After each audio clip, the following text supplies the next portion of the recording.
Été 2024, Real Madrid annonce ce qui devait être la ligne d'attaque la plus redoutable du football moderne. Mbappé, Vinicius, Bellingham, sur le papier, insupportable. L'objectif n'était pas juste de gagner des trophées, c'était de dominer, de régner, pendant 10 ans. Et puis, 0 Liga, 0 Copa del Rey, éliminé par le Bayern Munich en quart de Champions League. Mais voilà ce que personne ne vous dit vraiment. La saison du Real Madrid ne s'est pas terminée à Munich, elle s'est terminée bien avant. Dans les couloirs, dans les regards, dans les espaces vides entre deux joueurs qui refusaient de jouer l'un pour l'autre. Et personne n'a vraiment compté combien de fois ça s'est passé, jusqu'à aujourd'hui. Bienvenue sur Masterfoot. À la fin de cette vidéo, vous comprendrez exactement comment deux des meilleurs joueurs du monde ont détruit le Real Madrid de l'intérieur.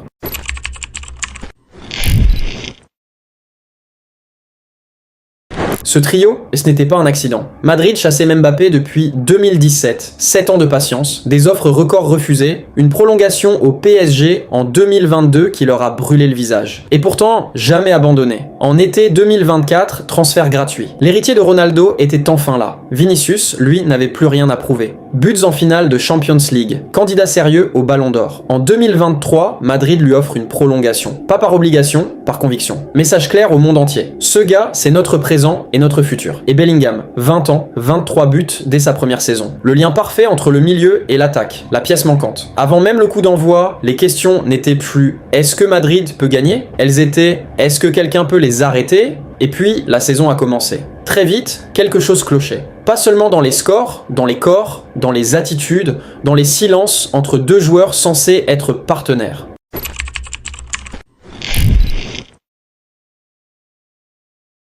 Voilà la vérité que tout le monde évitait. Mbappé et Vinicius, ce sont fondamentalement les mêmes joueurs. Pas dans le style, mais dans ce dont ils ont besoin pour exister sur un terrain. Les deux veulent le ballon dans les espaces centraux. Les deux ont construit toute leur carrière en étant le joueur autour duquel le système tourne. Les deux ont besoin d'être le personnage principal. Au PSG, tout passait par Mbappé. L'équipe entière s'organisait pour le trouver en position dangereuse. Au Real, Vinicius était devenu exactement ça. Celui qui décide quand l'attaque s'accélère. Celui qui porte l'équipe dans les moments cruciaux. Séparément, deux génies. Ensemble, un embouteillage, même couloir, même espace, même ballon. Deux attaquants de classe mondiale, 15 mètres, attendant le même ballon, faisant les mêmes courses, et le reste du terrain, vide. Comparez ça à Ronaldo et Benzema. Deux égos immenses aussi. Mais une chose fondamentale différente, ils étaient complémentaires. Ronaldo finissait, Benzema facilitait. Quand l'un montait, l'autre s'écartait. Quand l'un voulait le ballon, l'autre créait l'espace. 4 Ligues des Champions.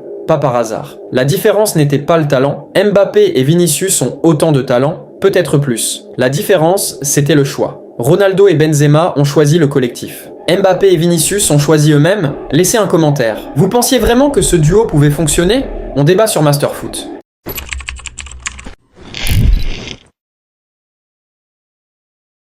Arrêtons les théories, regardons ce qui s'est réellement passé. Match contre le PSG, Madrid en phase de pressing, Vinicius à 5 mètres du porteur, Mbappé bien placé pour couper la ligne de passe. Si les deux s'engagent, Madrid récupère. Contre-attaque, occasion nette. Ce qui se passe vraiment, Vinicius trottine, il ne ferme pas. Mbappé s'arrête, les mains sur les cuisses, il regarde, le pressing n'arrive jamais. Le milieu se retrouve exposé seul. Ce moment, facile de l'excuser, sauf que ce n'était pas un moment isolé. C'était le même film, répété toute la saison. En attaque, même chose. Mbappé ignore Vinicius, mieux placé. Vinicius ignore Mbappé, mieux placé. Et après chaque occasion ratée, aucun regard, aucun geste, aucune reconnaissance que l'autre existe sur le terrain. Deux superstars, un seul ballon, zéro communication. Les chiffres confirment tout. En Liga, Madrid a laissé échapper 14 points depuis des positions gagnantes. 14 points. Des matchs gagnés sur le papier, perdus dans la réalité. Parce que les adversaires ont vite compris la formule, absorber, attendre la perte de balle, attaquer l'espace que ces deux-là refusent de couvrir. Ça a fonctionné.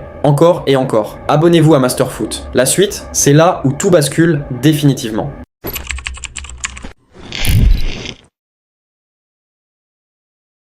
Et puis, il y a eu le Bayern. Allez au Bernabéu, le stade de la légende. L'endroit où Madrid avait écrit les plus grandes pages de son histoire européenne. Bayern ne les a pas juste battus, Bayern les a radiographiés, chaque transition, même scénario. Mbappé qui regarde le ballon filer, Vinicius absent de sa position défensive. Les milieux qui courent pour couvrir un terrain qui n'est pas le leur, 2-1 à domicile. Contre une équipe qui n'avait pas gagné au Bernabéu depuis plus d'une décennie. Retour à Munich. Madrid devait réagir. Première mi-temps, ils l'ont fait. Güler, première minute, 1-0. Güler encore à la 29e, Mbappé à la 42e, 3-2 sur le match. Niveau sur l'ensemble, c'était le moment, la chance de tout effacer. Bayern n'a pas tremblé, Pavlovic égalise, Kane retourne le match, et puis 4-20-10 plus 4, Olise, le coup de grâce, 4-3 sur le match, 6-4 sur l'ensemble, éliminé. Ce qui blesse le plus, ce n'est pas Bayern qui était trop fort. Madrid avait le talent pour gagner. Mbappé était là, Vinicius était là, Bellingham était là. Sur le papier, ils avaient tout. Mais le talent seul ne suffit pas quand deux joueurs ne se font pas confiance. Quand deux attaquants refusent de défendre les transitions, quand l'ego prime sur l'exécution. Le talent était présent, le partenariat absent.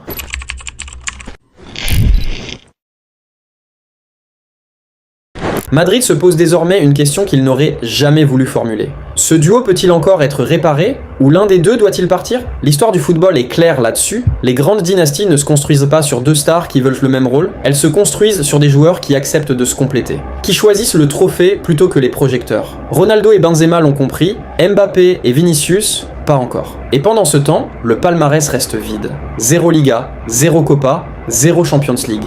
2 ans, 2 superstars. 0 titre majeur. Dites-nous en commentaire lequel des deux doit partir selon vous. Et partagez cette vidéo à un fan du Real Madrid, on veut savoir ce qu'il pense vraiment. On se retrouve très vite sur Masterfoot, en profondeur, sans filtre, sans langue de bois,